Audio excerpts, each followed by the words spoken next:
Sebuah tangan jin muncul ingin membalas perbuatan jahat pria ini. Ya karena pria itu sudah berani mengganggu Jenny. Jadi sebelumnya Jenny ini disuruh ibunya untuk membeli jagung. Jenny pun pergi sendirian. Terlihat ada pria yang melihat Jenny. Sebagai warga baru, pria ini bertanya ke penjual jagung itu siapa wanita itu. Penjual jagung berkata dia Jenny, warga lama di kampung itu. Karena kecantikan Jenny, tentu Aldi ini kagum dengan kecantikan Jenny. Dan ternyata penjual jagung berkata Jenny termasuk kembang desa di sana karena Jenny sangat cantik hingga banyak pria yang suka usil kepada Jenny. Aldi turut prihatin akan hal itu dan akhirnya Jenny pun sampai dan membeli jagung di sana. Ya, Jenny sudah langganan di tempat jagung itu. Tapi ketika Jenny ingin membayar, ternyata uangnya ketinggalan di rumah. Jenny pun menjadi kebingungan. Akhirnya Aldi berkata jika biarlah Aldi yang membayar jagung itu. Jenny kaget, tetapi Jenny langsung menolak dan Jenny berkata ia tak butuh bantuan Aldi karena Jenny tak kenal Aldi. Karena hal itu akhirnya Aldi berusaha mengajak Jenny untuk berkenalan. Ya, Jenny ini trauma karena sebelumnya berkenalan dengan pria misterius padahal itu adalah jin. Hingga terlihat keesokannya Jenny ini kembali ingin pergi ke pasar dan ternyata terlihat dari kejauhan tiga pria ini sudah berencana ingin melakukan hal tak baik kepada Jenny. Mereka kesal karena Jenny yang cantik tapi terlalu cuek kepada mereka.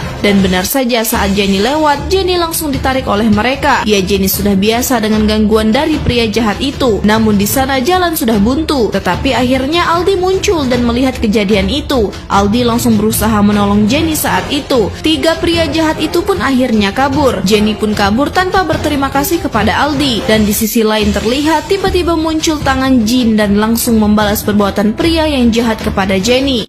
Karena dicintai jin, wanita ini menjadi trauma berkenalan dengan seorang pria. Ya, padahal Aldi ini sudah menolong Jenny, tetapi Jenny tidak berterima kasih karena Aldi warga baru di kampung itu. Saat itu Aldi ini ingin bertanya kepada Jenny bagaimana keadaan Jenny setelah diganggu tiga pria jahat tadi. Tetapi Jenny langsung kesal karena Aldi yang terus membuntuti Jenny. Aldi tentu cemas dengan keadaan Jenny. Untung saja Aldi melihat kejadian itu. Jenny masih tak senang kalau Aldi terlalu peduli kepada Jenny. Tetapi Aldi berkata ia ingin menjadi pacar Jenny karena dengan itu Aldi bisa menjaga Jenny dari gangguan pria jahat di kampung itu. Mengingat Jenny adalah kembang desa di kampung itu sehingga banyak pria jahat yang sering usil dengan Jenny. Jenny sempat kaget dan syok mendengar pernyataan Aldi yang begitu berani padahal mereka baru kenal. Tetapi Aldi ini sebenarnya memang baik. Ia ingin menjaga Jenny. Ia pun langsung jujur kalau ia mengagumi Jenny sejak pertama kali melihat Jenny. Jenny ini masih sangat bingung dengan apa yang Aldi lakukan saat itu. Hingga akhirnya Jenny belum bisa menjawab dan langsung pergi. Jenny meminta waktu untuk memikirkan ajakan Aldi. Hingga terlihat Jenny ini pun sampai di rumah. Ya, Jenny langsung mengadu kepada ibunya jika ia kesal dengan Aldi yang baru kenal tapi sok peduli dengan Jenny. Ibu Jenny menanggapi